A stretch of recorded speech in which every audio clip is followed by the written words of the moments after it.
मिश्रा जी, आरक्षण, महिला आरक्षण कब मिलेगा? गाजीपुर में, फर्रुखाबाद में, इटावा में, एटा में है, उसकी तारीख तो किसी नजूमी के पास भी नहीं।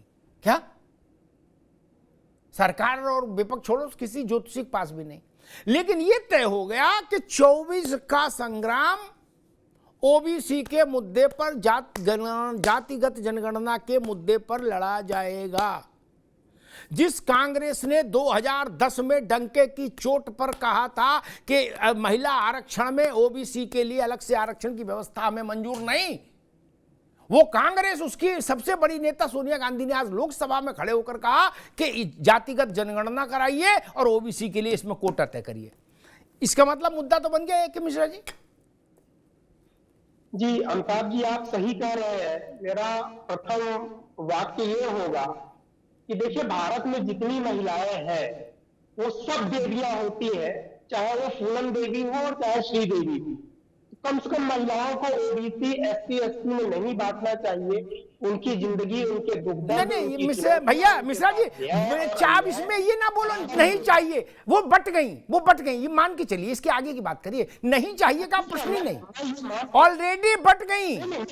जी, मैं यही बोल रहा था जी कि जो पार्टियां, कोई भी राजनीतिक दल हो, जो अभी तक बोल रही थी कि जाति पाति धर्म के बारे में बात क्यों करते हो डिबेट में, सारे डिबेट के मुद्दे इन्हीं चीजों पे बटे होते थे, आज संसद में उन्होंने अपना असली रूप दिखा दिया कि जी अब तो हम एससी, एसटी, ओबीसी इन्हीं के मुद्दे पे हम बात करेंगे, हमारी सारी राजनीति इसी पे चलेगी। अब जातिगत जनगणना करवाइए, पहले आपको पता होना चाहिए कि कहां पे कैसा है, क्या है, और उसके हिसाब से सीटों को आप आरक्षित करिए। तो ये तो एक लंबी प्रक्रिया हो गई। ये कानून प्रस्तावना के रूप में, प्रिंसिपल के रूप में आ गया कि हाँ भाई महिलाओं को आरक्षण होगा, लेकिन उसका बंटवारा कैसे होगा ये पॉसिबिलिटी रखी जाएगी जिसकी सरकार रहेगी। जब तक कि इस चीज को वो क्लियर नहीं कर देंगे कि हाँ भाई जनगणना के आधार पे ये होगा, कैसे होगा, बेसिक प्रिंसिपल ये डिक्लेयर नहीं करेंगे। कहने का मतलब ये है कि अगर इस चुनाव में उन्होंने कोई आधार बनाया कि हम इतनी सीटें सुरक्षित कर रहे हैं इस पैरामीटर पे, तो जब तक जनगणना या बेसिक प्रिंसिपल्स नहीं बने हैं, तो अगले किसी और स्टेट के चुनाव में 6 महीने बाद वो बदल भी सकता है, टिकटों के बंटवारे में या सीटों को आरक्षित। ठीक है मिश्रा जी, ठीक। मैं कांग्रेस के पास चलूं उससे पहले एक बात कहूंगा, और इस बात को सब लोग गांठ बांध लीजिए। ये मेरा अनुभव कहता है, ये बात ही आने वाले 6 महीने में आपको देश के हर मंच पर दिखाई देगी। ठीक, कौन क्या कह रहा है छोड़िए, नहीं होना चाहिए, क्या होना चाहिए, होना तो बहुत कुछ चाहिए और बहुत कुछ नहीं होना चाहिए, लेकिन होता नहीं। नेता तो नेता है, उसके मन की मौज है। सोमवार को कहता है रोजगार का मुद्दा उठाओ, मंगल को कहता है कि ओबीसी को का बताओ, उसकी मर्जी, क्या पकड़ लोगे उसको? बुधवार को कहता है कि नाली बिजली खड़ंजे बात करो, शुक्रवार को कहता है कि मुसलमान को आरक्षण क्यों नहीं दे रहे हो, उसकी मन की मौज है और मुद्दे वैसे ही तय होते हैं। हमने मंडल का दौर देखा है ना।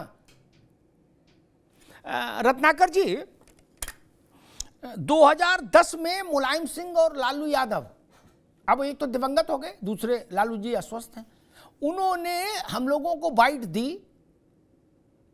कि हमने बता दिया है मनमोहन सिंह को, राज्यसभा में जैसा बिल लाए हैं ऐसा बिल लोकसभा में लेके आएंगे तो सरकार से समर्थन वापस ले लेंगे, सरकार गिरा देंगे, क्या हमें मंजूर नहीं। तो मिसेस गांधी ने इंटरव्यू दिया था एक न्यूज चैनल को, उन्होंने कहा था हमारी सरकार में मतभेद हैं, लेकिन मैं मानती हूं कि 33% रिजर्वेशन फॉर वुमेन जो है, इसमें ये सब कोटाज नहीं होना चाहिए, कांग्रेस इसके पक्ष में नहीं। क्या आज कांग्रेस सब आरजेडी और जेडीयू से भी बड़ी आवाज में कह रही है कि ना जी, पहले ओबीसी का हिसाब क्लियर करो। क्या हम माने कि कांग्रेस को ये बात समझ में आ गई कि नहीं, जात की राजनीति में ही मोक्ष है? रत्नाकर जी। अमिताभ जी, क्या भारतीय जनता पार्टी की अगर मंशा महिला हितैषी अगर होता तो आपको नहीं लग रहा है कि जिस तरह से 370 हटाया, जिस तरह से तमाम विधेयक पेश किए, पारित कराया, क्या आपको नहीं लगता कि भारतीय जनता पार्टी महिला आरक्षण बिल को पास कराने में सक्षम है? आरोप विपक्ष के ऊपर लगा देने से और उसके ऊपर ठीकरा फोड़ देने से कि भैया महिला आरक्षण बिल में तो ये मांग करने लगे, वो मांग करने लगे, अब हम इसको कैसे करें, ऐसा नहीं होता। भारतीय जनता पार्टी की मंशा ही नहीं है, महिलाओं का सम्मान की कोई मंशा ही नहीं है। अगर महिलाओं की मंशा का सम्मान होता है तो ये निश्चित रूप से बिल पारित कराते और उसमें ये नहीं कहते कभी भी कि जब परिसीमन हो जाएगा उसके बाद महिला आरक्षण होगा, जब जनगणना हो जाएगी उसके बाद महिला आरक्षण लागू करेंगे, ये नहीं कहेंगे। ये इसलिए नहीं कहेंगे कि ये महिलाओं का सम्मान इन्होंने किया ही नहीं कभी। क्या इनकी पार्टी में एक महिला कोई अध्यक्षा रही है? क्या संघ ने किसी पदाधिकारी को बनाया है, महिला पदाधिकारी बनाया है? संघ का कोई अध्यक्ष महिला रहा है? बिल्कुल नहीं रहा है। क्या महिलाओं का सम्मान इन्होंने मणिपुर में किया है? क्या देश में ठीक है रत्नाकर जी, महिलाओं का सम्मान कर रहे हैं? दोबारा में आते हैं आपके पास। अभी आगे स्थापना आपने कर दी, अब दोबारा में आएंगे, अभी रुक जाओ।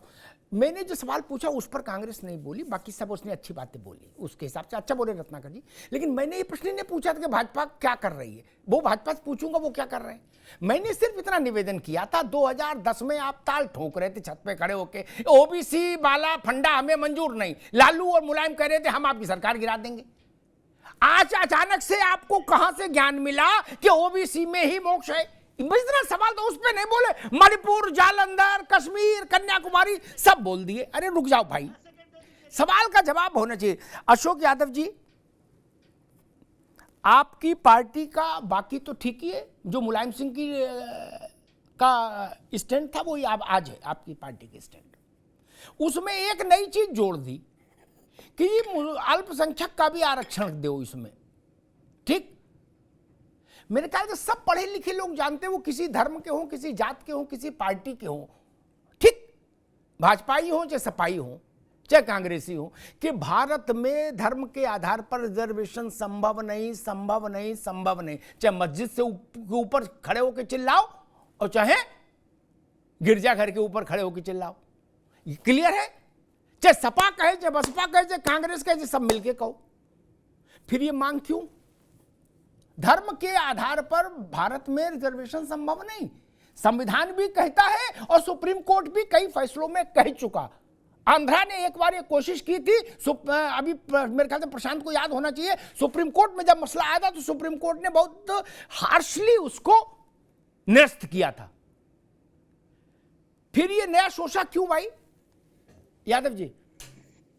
अमिताभ जी देखिए, ये सरकार है मोदी सरकार की, जो हर चीज को संविधान की दुहाई देती है, सुप्रीम कोर्ट की दुहाई देती है, लेकिन इसके बाद भी उसके उलट काम करती है। आप देखेंगे कि 49.9% से ऊपर का आरक्षण असंवैधानिक था, सभी लोग जान रहे हैं। सुप्रीम कोर्ट ने भी उस पर कैप लगाया था कि 49.5% ऊपर आरक्षण नहीं हो सकता, लेकिन यही मोदी सरकार संवैधानिक संशोधन करके 10% EWS आरक्षण पास कराया कि नहीं कराया?